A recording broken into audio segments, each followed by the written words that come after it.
Random question, but you know how in the NBA they have this problem about how retired players are not able to handle their finances well. Is that a problem at all in Indian cricket? Thank you for asking this question. It's a problem that nobody speaks about. Again, because it's such an insecure world. They don't trust their fellow cricketers. They don't trust to have like honest and vulnerable conversations with each other about finances. That this doesn't happen. They're not educated. Now, come on, like think about it.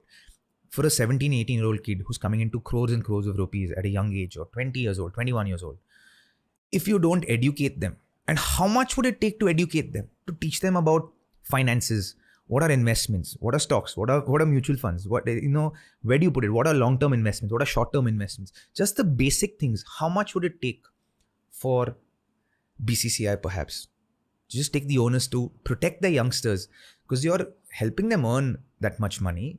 You can help them maximize it also, right? I think the NBA was having such a huge problem with exactly this that they created a whole department to do exactly this, like a bit of a portfolio management service built by the NBA. Yeah, I would like, for me, because I would love to do that. I would love to help cricketers understand. I've burnt so much of my money, man. Like I've burnt so much of my money growing up. When I was the second highest paid IPL player, I made so many bad investments. I had nobody to handhold me at that point. What was a bad investment? Don't ask, dude. Not worth getting into. I actually got into this. I went through a transformation also at that point in time, in that phase where I lost a lot of weight and I went from being like 98, 99 kilos to 78 kilos. And really kind of like the transformation was complete. Cricket, personal life, physically, everything. So in that phase, I worked with a nutritionist. So I don't know if you met with him, Ryan Fernando. Yeah. So Ryan was my nutritionist at the point in time. So Ryan and I came up with this concept of saying, okay, let's do something that adds value to society. And I came up, I said, I'd really love what I've gone through for other people to experience. And let's start perhaps something that is a service of some sort that we can give back to society. And we came up with this calorie counted meal packages for people with comorbidities. Pre-diabetes, diabetes, heart patients, hypertension, blood pressure, cancer, all of it. And we did a lot of research, a lot of work went into it. And we started something called iTiffin.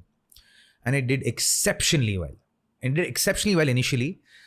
But unfortunately, we had the CEO of the company was a little bit of a crook, kind of was fleecing money, taking money underneath, and then just ran the company dry. So in that sense, we were also ahead of the curve because we did what CultFit were doing in 2016-17. We started in 2012.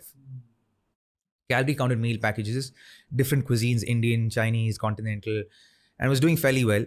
And again, logistically, we had some challenges because logistically is also Zomatos of the world, Swiggies of the world, or the Dunzos of the world weren't there in the world at that point in time. What I'm respecting here is you still attempted a startup. Yeah. When you said bad investment, I was visualizing LV Jute. No. Because I've been told this by some of my older cricket bros that the younger guys spend a lot on LV shoes. That's now, I'd say. Because I think the generation that we live in, what do you call it? The alpha generation now, is it? Or the... Gen Z. The Gen Z. I think they... And also, I don't necessarily blame them. I think it's just the world, it's the way the world functions today and the narratives that have been set that you have to show off what you have. You have to flaunt your money. You have to show off a good car. You have to do this. You don't have to do that. I can tell you, I spent a good chunk of money on my marriage. If I had the wherewithal that I have today, I would have just done a court marriage and saved that money for my wife and my holidays for the next 10-15 years. And that would have been, and I also spent money on maybe throwing a massive party for my closest friends instead of making a big shusha about it and designer clothes and 5-star hotel, 7-star hotel receptions and all that.